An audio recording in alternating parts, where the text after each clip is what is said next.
மாண்புமிகு தமிழக முதல்வர் அவர்கள் தமிழ்நாட்டில் ஒரு பெரிய மாற்றங்கள் உருவாக்கப்பட வேண்டும் என்று மனதார மட்டுமல்ல செயல் வடிவத்தில் செயல்படுத்த வேண்டும் என்பதுதான் அவருடைய எண்ண பிரதிபலிப்பாக இருக்கிறது. இந்த அரசு என்ன செய்ய போகிறது என்று சிலர் கேட்கக்கூடும்.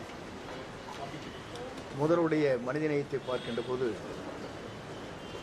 திறந்த மனத்தோடு எல்லோரும் எல்லாம் பெற வேண்டும் என்ற நோக்கத்தோடு தான் நம்முடைய அரசு செயல்படுத்தி கொண்டிருக்கிறது என்று நீங்கள் காணுகிறீர்கள்.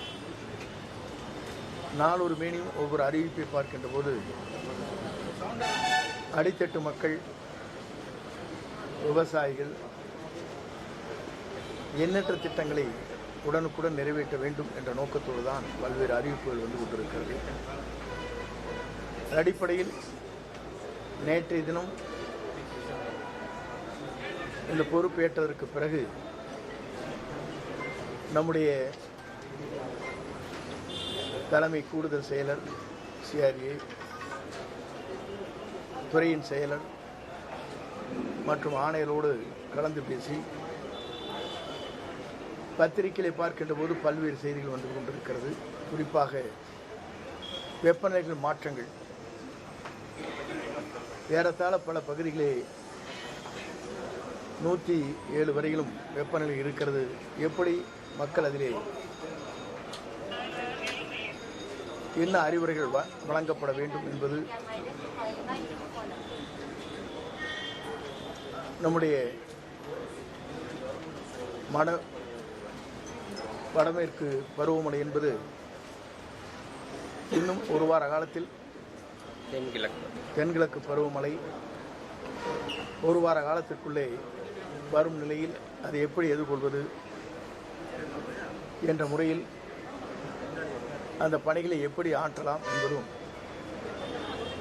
மக்களுக்கு கிடைக்க வேண்டிய வருவாய்த்துறையின் மூலமாக அனைத்து பணிகளும் விரைந்து செய்வதற்கு என்னென்ன பணிகள் நாம் மேற்கொள்ள வேண்டும், மக்கள் மகிழ்ச்சியோடு நம்முடைய முதலமைச்சரை பாராட்டுகின்ற அளவிற்கு இந்த துறை செயல்படுத்த வேண்டும் என்ற நோக்கத்தோடு தான் இந்த கூட்டம் இங்கே கூட்டப்பட்டிருக்கிறது. இது பல்வேறு கருத்துக்கள் பரிமாறப்பட்டிருக்கிறது. இந்த துறையை பொறுத்தவரையிலும் முதல்வர் என்ன நினைக்கிறாரோ அதை நிறைவேற்றுவதற்கு, அதை செயல்படுத்துவதற்கு துறையின் சார்பாக எல்லோரும் இணைந்து அந்த பணிகளை மேற்கொள்ள இருக்கிறோம். எல்லோருடைய பாராட்டுதலை பெறுகின்ற அளவிற்கு இந்த துறையை எடுத்துச் செல்வதற்கு நடவடிக்கை மேற்கொண்டு வருகிறோம் என்பதை மகிழ்ச்சியோடு நான் தெரிவித்துக் கொள்கிறேன்.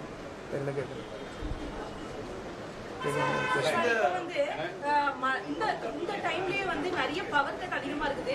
மழைக்காலங்கள் போன்ற நேரத்துல இன்னும் அதிகமா இருக்கும். அப்ப இந்த துறையும் மின்சாரத்துறையும் எந்த அளவுக்கு இன்னும் சரியா செயல்பட வேண்டிய தேவைகள் இருக்குது? இந்த பொதுவாக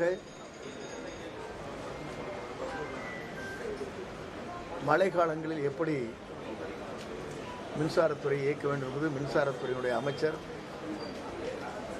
அதற்கான பதிலை கொடுப்பார்கள். நீங்கள் சொன்ன கேள்விகளுக்கு அந்த துறையின் அமைச்சரோடு கலந்து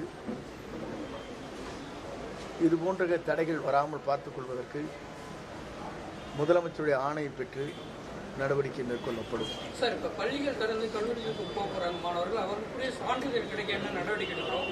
நிறைய சான்றிதழ்கள் வந்து வருவாய்த்துறையில் தேக்கமாக இருக்குது. அது எப்படி விரைவுபடுத்தும்? பள்ளிகளுக்கு செல்கிற, கல்லூரிக்கு செல்கிற குழந்தைகள் அனைவருக்குமே ஒரு ஆணை பிறப்பிக்கப்பட்டிருக்கிறது. பள்ளிக்கு செல்கிற குழந்தைகள் அங்கேயே சென்று சான்றிதழ் வழங்குவதற்கான ஆணைகள் பிறப்பிக்கப்பட்டிருக்கிறது. அந்த பணிகளையும் நாம் விரைந்து செய்வதற்கு நடவடிக்கை மேற்கொண்டிருக்கிறோம். இன்னும் ஒரு வார காலத்துக்குள் உங்களுடைய இந்த துறையினுடைய செயல்பாடுகள் பள்ளிக்கு செல்கிற, கல்லூரிக்கு செல்கிற மாணவர்களுக்கு சான்றிதழ் வழங்கவில்லை என்ற குறையே உங்கள் கவனத்திற்கு வராது.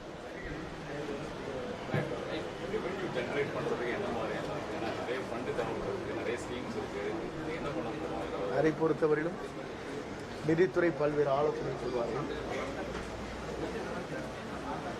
முதலமைச்சரிடத்திலே உங்களுக்கு தெரியும் எங்கெங்கே லீக்கேஜ் இருக்குன்னு.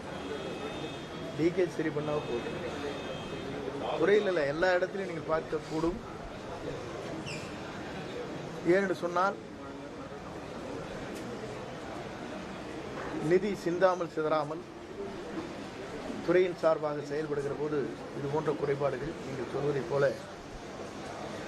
அதை நிவர்த்தி செய்ய முடியும் என்பதுதான் நம்முடைய முதலமைச்சருடைய கனவு. அதைத்தான் அவர் விரும்புகிறார்.